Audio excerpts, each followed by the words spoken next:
In a digital launch broadcast online, Mercedes finally revealed the updated W14 car alongside drivers Lewis Hamilton and George Russell, team principal Toto Wolff, and new reserve driver Mick Schumacher. So, without further ado, let's get right into it and look at the car, the interesting details we saw at the launch, and whether the changes they've made will be enough to push them back to the front. Yes, the back in black jokes have already been exhausted. Mercedes has returned to the paint scheme that served it so well in 2020 and 2021, after one season in its traditional silver livery. Though there's not much paint to speak of, switching to a black car has primarily been a weight loss exercise. Objectively, 2022 wasn't all that bad because Mercedes still won a race, had multiple podiums, and finished third in the championship. Not that the team thinks so, because anything less than a clinical display of dominance in both championships does not sit well with the Mercedes camp. The W13 was a bit of a problem child, and while it managed to fly by at the end of the season, it was still a bit of a letdown after years of championship glory. The team must now hope that the W14 improves on its stronger end of 2022 performance, propelling the team into contention to compete with Ferrari and Red Bull. It has a similar ethos to last year's car, but the all-black W14 has refined many of the design quirks. Again, these are just launch images, and Mercedes has a history of releasing renders and then showing something different in testing. In fact, that's how the smaller side pods were kept hidden for so long. Although the nose is slightly wider than last year's model, the front wing is the more interesting part to look at. Last year's Mercedes took an extreme approach to the regulations defining how the wing elements must seamlessly join with the end plates, sweeping the attachment points forward to open a slot in the end plate's trailing edge. That's now illegal, so Mercedes appears to have gotten around it by making the wing attachment stays as small as possible. This will cause outwash, outwardly prevailing air that can be moved around the front tire to be produced. The wing appears to be more inboard loaded than its predecessor, and the tops of the end plates appear to turn into the front of the tires, presumably to create some degree of interaction. The suspension appears to retain the downwardly angled pushrod, which works with the upper wishbone to direct oncoming airflow downward and away from the side pods. Even so, the suspension package itself has also been revised to improve the car's handling and setup capabilities. Mercedes has stuck with its small side pod footprint, complete with a side-on letterbox inlet. The shrink-wrapped side pods have been remodeled this time and are wider in the middle rather than at the front, possibly to incorporate some of the downwashing towards the floor. The inlet has been made much squarer to allow for a subtle undercut further down the flanks. Cooling slots run along the top contours of the pods, aiding in flow direction. Above that, there are subtle echoes of last year's design trends, particularly with the tunneled bodywork opening. This should allow more hot air to be displaced around the tailpipe, and it's assumed that placing that air between the rear wing and beam wing isn't as aerodynamically important. As a result, the bodywork around the air intake appears less bulbous than on the W13, allowing for a more conventional shark fin to fit. That takes care of the new furniture on top of the car, but the elephant in the room and the one that remains hidden is the floor. Much of Mercedes' 2022 woes stemmed from the philosophy of running the car close to the ground in order to generate massive amounts of downforce. But the unintended consequence was that the W13 was one of the worst affected by porpoising. To reduce porpoising, the FIA has made changes to the floors, trimming the fences and edges by 15 millimeters.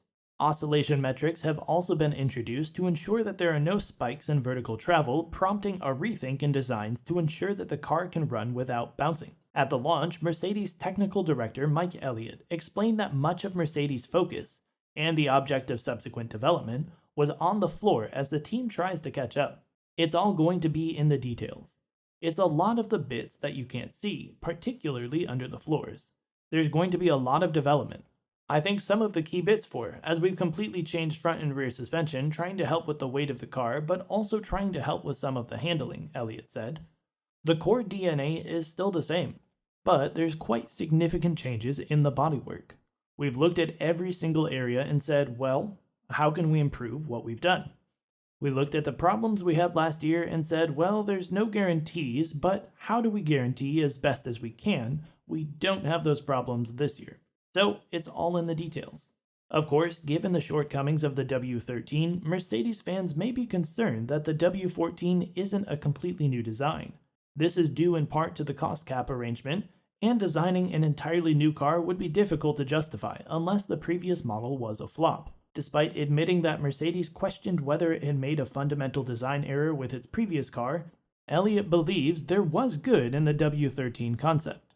He explained that starting from scratch could have put the team even further behind its goal of resuming regular frontrunner runs. The previous year's car's high reliability provided a good starting point for the W14's development, and the focus has since shifted to developing strengths in other areas.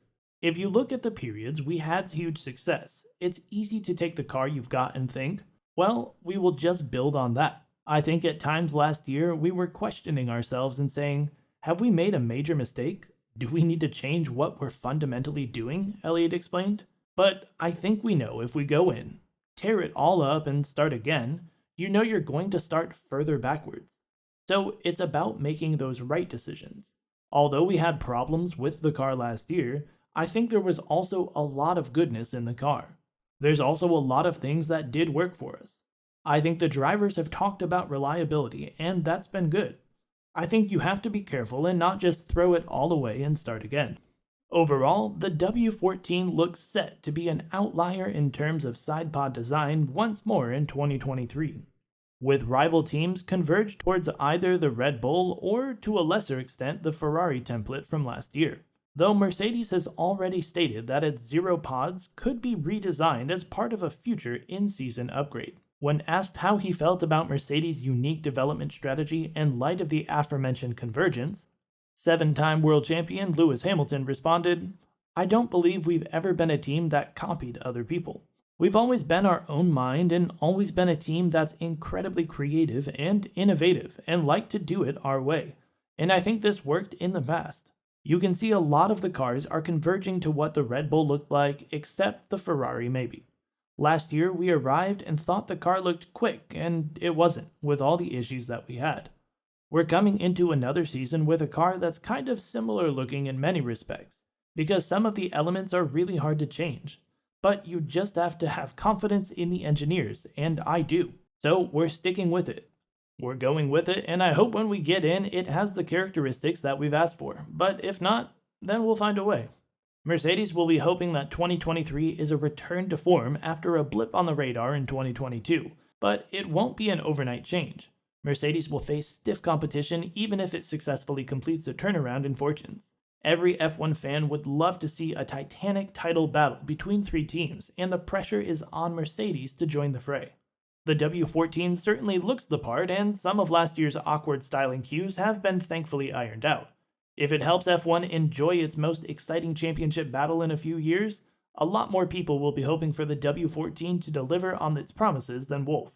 So what are your thoughts on the new Mercedes car reveal? Will they finally rejoin the fray at the front, or will 2023 be just another blip on the team's radar? Please let us know down below. And if you enjoyed our work, consider liking, subscribing, and clicking the bell icon to be notified of new videos. Thank you.